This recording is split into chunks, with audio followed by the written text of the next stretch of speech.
ਸੂਰਮੇ ਆਉਣ ਤਰੀਕਾਂ ਤੇ ਇਹ ਦੁਨੀਆ ਦਰਸ਼ਨ ਕਰਦੀ। ਜੋਧੇ ਆਉਣ ਤਰੀਕਾਂ ਤੇ ਇਹ ਦੁਨੀਆ ਦਰਸ਼ਨ ਕਰਦੀ।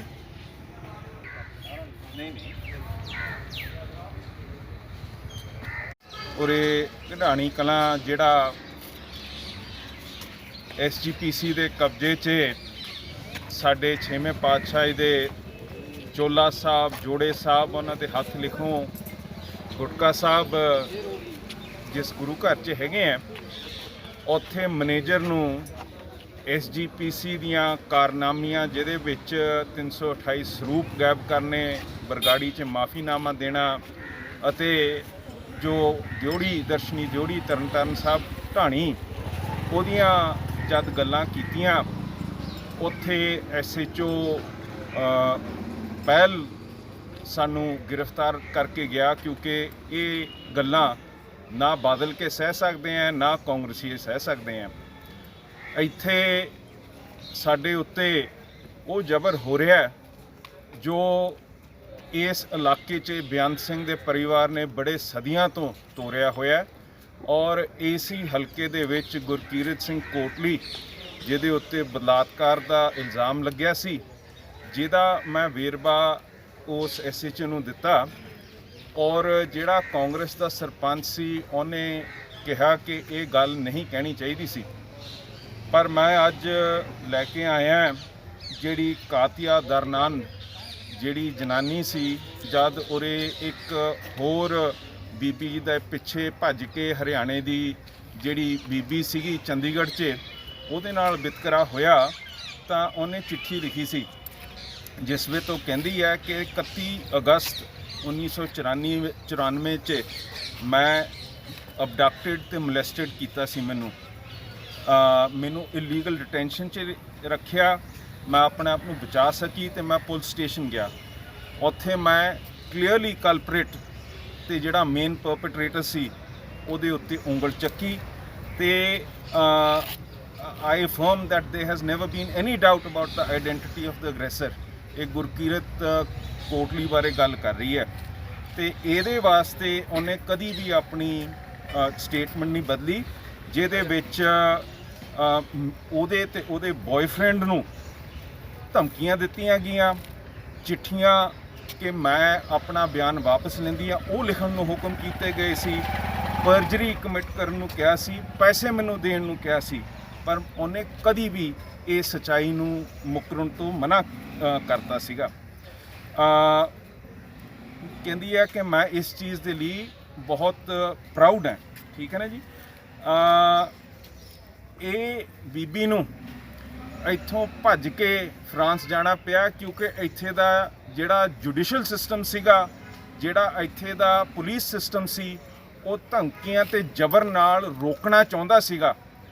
ਅੱਜ ਅਸੀਂ ਸਮਝਦੇ ਹਾਂ ਕਿ ਜਿਹੜੇ ਗੁਰੂ ਘਰ ਦੇ ਵਿੱਚ ਬਹੁਤ ਕੁੜੈਤਾਂ ਹੈ, ਜਿਹਦੇ ਵਿੱਚ ਕਮੀਆਂ, ਜਿਹਦੇ ਵਿੱਚ ਇਲੈਕਸ਼ਨ ਨਹੀਂ ਹੋਏ 10 ਸਾਲ ਦੇ, ਜਿਹਦੇ ਅੱਜ ਤਾਈਂ ਡੈਮੋਕ੍ਰੈਟਿਕ ਫੰਕਸ਼ਨਨ ਰੋਕੀ ਗਈ ਹੈ ਸਰਕਾਰ ਵੱਲੋਂ, ਜੋ ਕਿ ਪਾਰਲੀਮੈਂਟ 17 ਵਾਰੀ ਬਣ ਚੁੱਕੀ ਹੈ, ਪਰ ਸਾਡੇ SGPC ਜੋ ਉਸ ਤੋਂ ਪਹਿਲਾਂ ਦੀ ਬਣਤਰ ਹੈ ਉਹਦੀ ਸਿਰਫ 8 ਵਾਰੀ ਚੋਣ ਹੈ, ਉਹਦੀ ਸਾਰੇ ਕਾਰਜਕਾਰੀ ਦਫਾ ਕੀਤੀ ਗਈ ਹੈ। ਇਹਦੇ ਉੱਤੇ ਆਪਣੇ ਮਨਮਰਜ਼ੀ ਦੇ ਬੰਦੇ ਲਾਏ ਹੋਏ ਹੈ, ਜਿਨ੍ਹਾਂ ਨੂੰ ਜਾ ਕੇ ਜਦ ਅਸੀਂ ਉਹਨਾਂ ਦੀ ਅਸਲੀਅਤ ਦਿਖਾਈ ਉਹਨਾਂ ਦੇ ਮਨ ਨੂੰ ਸੱਟ ਲੱਗੀ ਕਿ ਸਾਡੇ ਸਾਹਮਣੇ ਬੋਲਣ ਦੀ ਜ਼ਰੂਰਤ ਕਿਸੇ ਨੇ ਕਿਉਂ ਕੀਤੀ।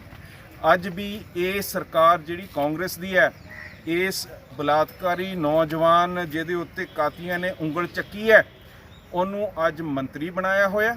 ਉਹਨੂੰ ਅੱਜ ਇਹਨਾਂ ਨੇ ਇੰਨਾ ਵੱਡਾ ਅਪਮਾਨ ਸਹਿਣ ਵਾਲਾ ਬੰਦੇ ਨੂੰ ਇਹਨਾਂ ਨੇ ਚੱਕ ਕੇ ਰੱਖਿਆ, ਜਿਹਦੇ ਵਿੱਚ ਅੱਜ ਕੋਈ ਵੀ ਜਨਾਨੀ ਪੰਜਾਬ ਦੇ ਵਿੱਚ ਘਬਰਾਹਟ 'ਚ ਹੋਊਗੀ ਕਿ ਜੇ ਇੱਦਾਂ ਬਾਹਰ ਤੋਂ ਆਈ ਜਨਾਨੀ ਜਿਹਦੇ ਹੱਕ ਹਕੂਕ ਤੇ ਪਹਿਰਾ ਉਹ ਦੇ ਸਕਦੀ ਹੈ, ਉਹਦੇ ਨਾਲ ਹੋ ਸਕਦਾ ਸੀ।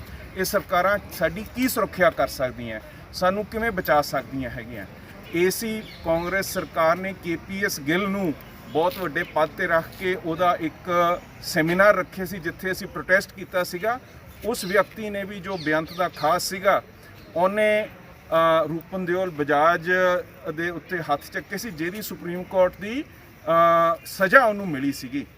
ਔਰ ਇਹ ਜਿਹੜੀ ਸਰਕਾਰ ਹੈ ਇਹ ਇਹੋ ਜਿਹੇ ਬੰਦਿਆਂ ਨੂੰ ਮੂਹਰੇ ਲੈ ਕੇ ਆ ਰਹੀ ਹੈ, ਉਹਨਾਂ ਨੂੰ ਸਨਮਾਨ ਦਿੰਦੀ ਹੈ ਤੇ ਜਿਹੜੇ ਆਪਣੇ ਗੁਰੂ ਘਰ ਦੇ ਫਿਕਰਮੰਦ ਹੈ ਉਹਨਾਂ ਨੂੰ ਅੱਜ ਪੇਸ਼ੀਆਂ ਭਰਨੀਆਂ ਪੈਂਦੀਆਂ। ਸੋ ਅਸੀਂ ਆ ਸਾਰੇ ਰਿਕਾਰਡ ਕਢਾ ਕੇ ਉੱਥੇ ਦੇ ਕੇ ਆਵਾਂਗੇ ਤੇ ਮੈਨੂੰ ਨਹੀਂ ਲੱਗਦਾ ਕਿ ਇਹਨਾਂ ਨੇ ਹਟਣਾ ਹੈ। ਇਹਨਾਂ ਨੇ ਪਿੰਡ ਦੇ ਵਿੱਚ ਬਿਲਕੁਲ ਟੈਰਰ ਮਚਾਇਆ ਹੋਇਆ। ਜਿਹੜਾ ਵੀ ਬੰਦਾ ਉੱਥੇ ਜਾ ਕੇ ਗੁਰੂ ਘਰ ਬਾਰੇ ਗੱਲ ਕਰਕੇ ਆ ਉਹਦੇ ਉੱਤੇ ਕੇਸ ਪਾਈ ਜਾਂਦੇ, ਜਿਵੇਂ ਕਾਤੀਆ ਦੱਸਦੀ ਹੈਗੀ ਆ ਕਿ ਕਿਵੇਂ ਹੋਇਆ।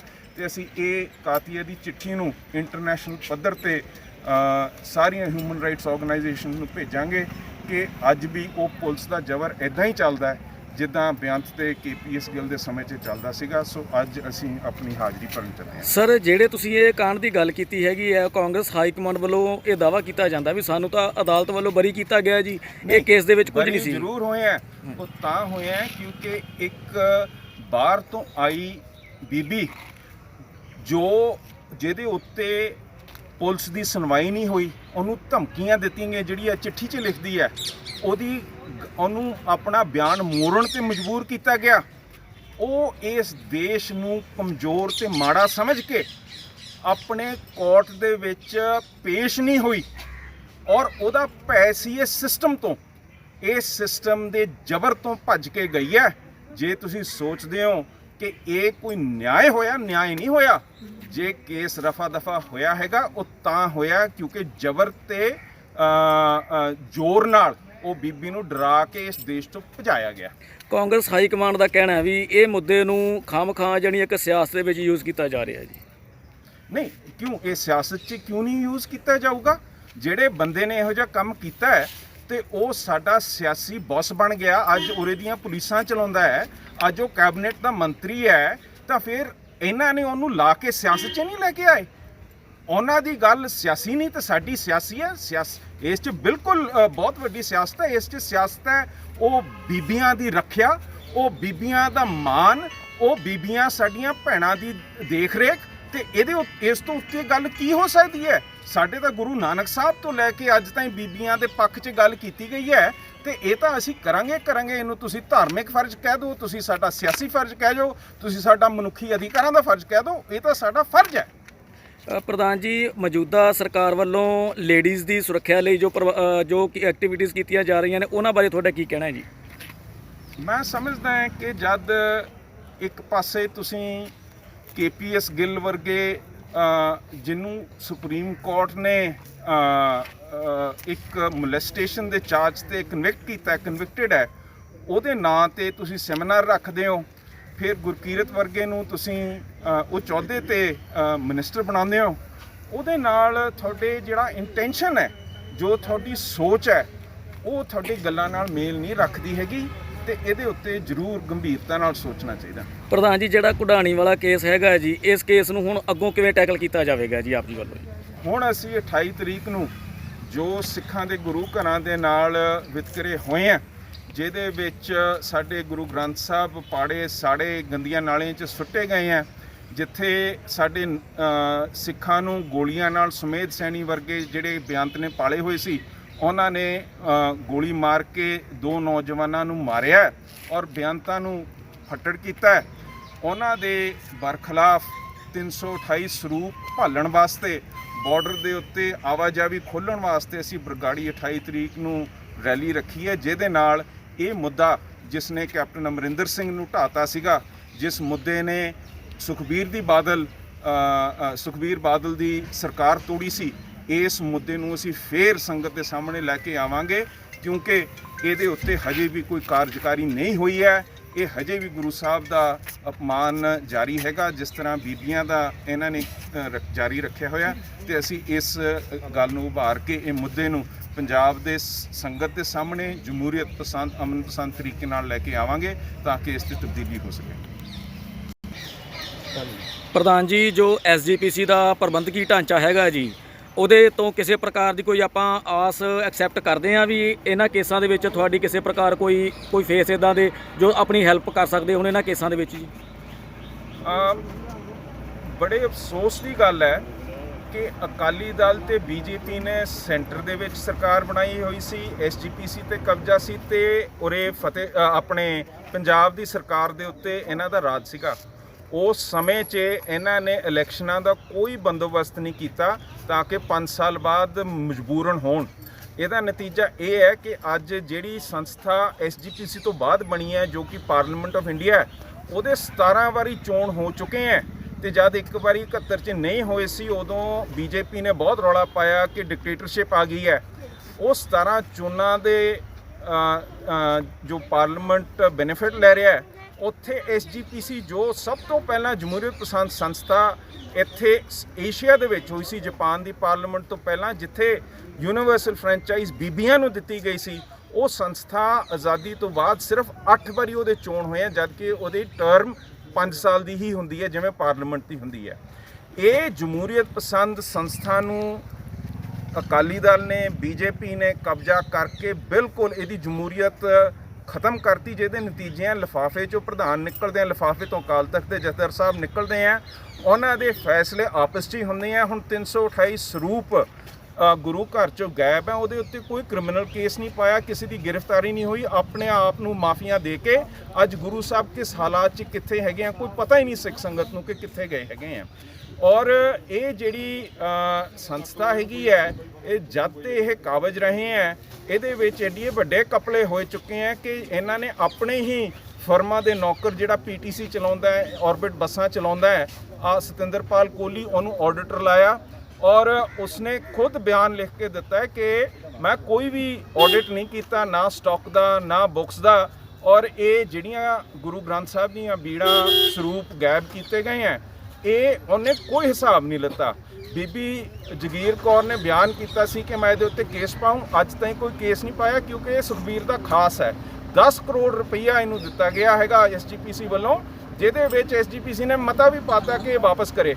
ਪਰ ਅਫਸੋਸ ਦੀ ਗੱਲ ਹੈ ਕਿ ਇਹ ਕਿਉਂਕਿ ਇੱਕ ਡਿਕਟੇਟਰ ਦੇ ਹੱਥ 'ਚ ਸੰਸਥਾ ਆਈ ਹੋਈ ਹੈ, ਜਮਹੂਰੀਅਤ ਤੋਂ ਪਰਾਂ ਹੈ, ਇਹਦੇ ਉੱਤੇ ਕੋਈ ਵੀ ਅਮਲ ਨਹੀਂ ਕੀਤਾ ਗਿਆ ਹੈਗਾ, ਕੋਈ ਕੇਸ ਨਹੀਂ ਪਿਆ। ਇਹ ਆਜ਼ਾਦ ਕਰਦੇ ਆ, ਇਹਨਾਂ ਤੋਂ ਮਾਫੀਨਾਮੇ ਦਵਾਏ ਜਾਂਦੇ ਆ, 90 ਲੱਖ ਰੁਪਈਆ ਉਹ ਮਾਫੀਨਾਮੇ ਦੀ ਮਸ਼ਹੂਰੀ ਤੇ ਲਾਇਆ ਜਾਂਦਾ ਹੈਗਾ, ਪਰ ਸਿੱਖ ਸੰਗਤ ਦੀ ਇਹਦੇ ਵਿੱਚ ਕੋਈ ਸੇ ਨਹੀਂ, ਕਿਉਂਕਿ ਸਾਡੀ ਵੋਟ ਦਾ ਹੱਕ ਸਰਕਾਰਾਂ ਨੇ ਰੱਦ ਕੀਤਾ ਹੋਇਆ ਹੈਗਾ।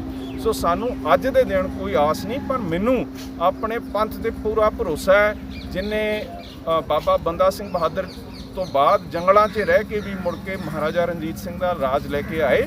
ਅਸੀਂ ਆਮ ਸੰਗਤ ਨੂੰ, ਜਿਵੇਂ ਅਸੀਂ ਘਟਾਣੀ ਕਲਾਂ ਉੱਥੇ ਬੇਨਤੀ ਕਰਨ ਗਏ ਸੀ ਕਿ ਉੱਠੋ, ਆਪਣੇ ਗੁਰੂ ਮਗਰ ਲੱਗੋ, ਉਹਨਾਂ ਨੂੰ ਲੱਭੋ, ਉਹਨਾਂ ਨੂੰ ਵਾਪਸ ਲੈ ਕੇ ਆਓ। ਇਹ ਕਰਪਟ ਸੰਸਥਾ ਜਿਹੜੀ ਕਦੀ ਚੱਕ ਕੇ ਮੱਧ ਪ੍ਰਦੇਸ਼ ਗੁਰੂ ਸਾਹਿਬ ਦੇ ਵਸਤੂ ਜਾ ਕੇ ਦੇ ਕੇ ਉੱਥੇ ਰੱਖਣਾ ਚਾਹੁੰਦੀ ਹੈ, ਇਹੋ ਜਿਹੇ ਕੰਮ ਇਹਨਾਂ ਤੋਂ ਆਪਾਂ ਖੋਹ ਲਈਏ, ਇਹਨਾਂ ਦੇ ਹੱਕ ਖੋਹ ਲਈਏ ਜਮਹੂਰੀਅਤ ਪਸੰਦ ਤੇ ਅਮਨ ਪਸੰਦ ਤਰੀਕੇ ਨਾਲ, ਜਿਸ ਦਾ ਭੁਗਤਾਨ ਹੈ ਕਿ ਕਾਂਗਰਸ ਜਿੰਨੇ ਪਿਛਲੀ ਵਾਰੀ ਵੋਟ ਅਕਾਲੀ ਦਲ ਹੀ ਲਿੱਤੀ ਸੀ, ਕਿਉਂਕਿ ਸੁਖਬੀਰ ਤੇ ਅਮਰਿੰਦਰ ਦਾ ਸਮਝੌਤਾ ਸੀਗਾ, ਇਹਨਾਂ ਨੇ ਆਪਸ ਨੂੰ ਵੋਟ ਪਾ ਕੇ, ਅੱਜ ਵੀ ਅਸੀਂ ਦੇਖਦੇ ਹਾਂ ਪਿੰਡ ਦੇ ਵਿੱਚ ਅਕਾਲੀ ਸਰਪੰਚ ਤੇ ਕਾਂਗਰਸੀਆ ਸਰਪੰਚ ਸਾਨੂੰ ਰੋਕਦਾ ਹੈ ਕਿ ਇਹਨਾਂ ਨੇ ਗੰਦ ਪਾਇਆ, ਜਦ ਕਿ ਇਹ ਆਪਣੀ ਪੁਰਾਣੀਆਂ ਕਰਤੂਤਾਂ ਤੇ ਇਹਨਾਂ ਦੇ ਉੱਤੇ ਕੋਈ ਇਨਸਾਫ ਨਹੀਂ ਮਿਲ ਰਿਹਾ ਹੈਗਾ। ਇਸ ਕੇਸ ਦੇ ਵਿੱਚ ਸੰਗਤ ਵੱਲੋਂ ਕਿਵੇਂ ਸਹਿਯੋਗ ਮਿਲ ਰਿਹਾ ਜੀ ਆਪ ਜੀ ਨੂੰ? ਜੀ ਇਹਦੇ ਵਿੱਚ ਸਭ ਤੋਂ ਵੱਡਾ ਸਹਿਯੋਗ ਹੋਊਗਾ ਕਿ ਅਸੀਂ ਜਮਹੂਰੀਅਤ ਤੇ ਅਮਨ ਪਸੰਦ ਤਰੀਕੇ ਨਾਲ ਇਹਦੇ ਵਿੱਚ ਤਬਦੀਲੀ ਭਾਲੀਏ, ਆਪਾਂ ਲੱਗੇ ਰਹੀਏ ਗੁਰੂ ਦੇ ਲੜ ਦੇ ਨਾਲ, ਤੇ ਆਪਾਂ ਆਪਣੀ ਮੰਗ ਨੂੰ ਛੱਡੀਏ ਨਾ। ਸੋ ਅੱਜ ਵੀ ਅਸੀਂ ਆਪਣੀ ਮੰਗ ਨੂੰ ਤੁਹਾਡੇ ਸਾਹਮਣੇ ਰੱਖ ਰਹੇ ਹਾਂ, ਇਹਦੀ ਮਸ਼ਹੂਰੀ ਕਰ ਰਹੇ ਹਾਂ ਤੇ ਚਾਹਵਾਨ ਹੈ ਕਿ ਇਹਦੇ ਉੱਤੇ ਅਮਲ ਹੋਵੇ। ਬਹੁਤ ਮਿਹਰਬਾਨੀ ਪ੍ਰਧਾਨ ਜੀ। ਵਾਹਿਗੁਰੂ ਖਾਲਸਾ ਵਾਹਿਗੁਰੂ ਜੀ ਕੀ ਫਤਿਹ।